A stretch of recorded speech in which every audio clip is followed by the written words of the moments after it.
If I had any recommendation to make to Sri Lanka on this score, I would go back to development banking. You see, this is one of the worst things that was ever done in Sri Lanka, the privatization of the NDB and the DFCC. And the reason is all these countries, all the successful countries I mentioned, had one policy, and one policy only. That was the absolute bedrock of everything they did, and that was development banking, state development banking. And one of the important things about state development banking, it allows companies to acquire the advanced technology. I'll just give an example of China. You see, what China did, let's say, in terms of night vision technology, this is one of the most advanced technologies in the world. And you wouldn't automatically identify it with a low labor cost environment like China.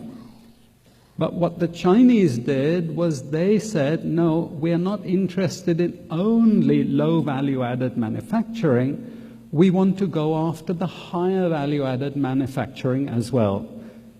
Key to that is the development bank. So the Bank of China, I know this as a first-hand case study because one of my students actually was involved in the company that was developing night vision technology. What he told me is they got a massive loan from the Bank of China. And their job was to acquire the foreign technology and the expertise to develop this night vision technology, which is a very advanced technology. And this is where the development bank was so vital, because they gave this company the money to develop it in a way that they wanted them to corner the market in night vision technology. Within 20 years, this company had become number 2 in the world. Number 2.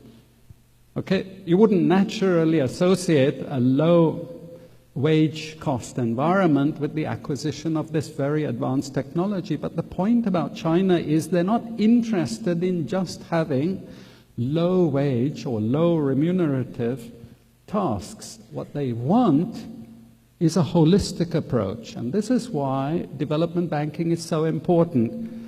I'm sorry to say this, but I have actually been involved in this whole discussion about NDB and DFCC being privatized. And at the time, the IMF representative, it's many years now, so I can say this openly, he told me it is a war of ideas, Howard. We need the privatization of the development banks. We cannot allow any more East Asian success stories. Look at it, Singapore, Korea, Japan. Professor Laxman, you know Japan. I mean, look at it. It's built on state development banks. You can't name any Japanese company, not one Japanese company today, that didn't start life with a loan from a state development bank. When China wanted to join the WTO, you know what the #1 demand of the US and Europe was? You know? You can guess it. Privatization of the Bank of China. Why? Because this bank was underwriting all the advanced technology companies in China. The companies that eventually became threats to the West. The low-wage cost companies were not that important. It's the companies that were using the same technology as in the West. So, in answer to you, what I think is, indeed, it's possible that some industries relocate, but it's not inevitable and it's not necessary. We just have to have the right tools. If I had my way, I would actually set up development banking, again in Sri Lanka. But I know the West will be bitterly opposed to it. I know that because I was involved in a scrap with the Western institutions 16 years ago. And I know some of the confidential reports which were passing between the Sri Lankan government and the IMF and the World Bank. The thing they feared was state development banking, because that is the core. That's the core.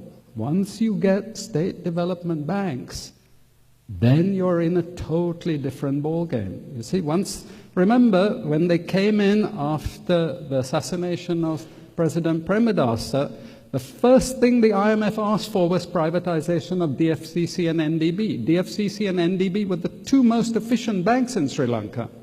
Why did they want them privatized? And after they finished with the privatization, did they go after Bank of Ceylon? No, they didn't. Did they go after any of the other banks? No, they didn't. They didn't go after the People's Bank. They were obvious candidates. Why did they go after DFCC and NDB? You now know. And this was actually in reports. I had discussions with World Bank people very directly. And they said, Howard, it's a war. It's an economic war. I don't blame the foreigners. I don't blame the Western countries. This is an economic war. Who do I blame?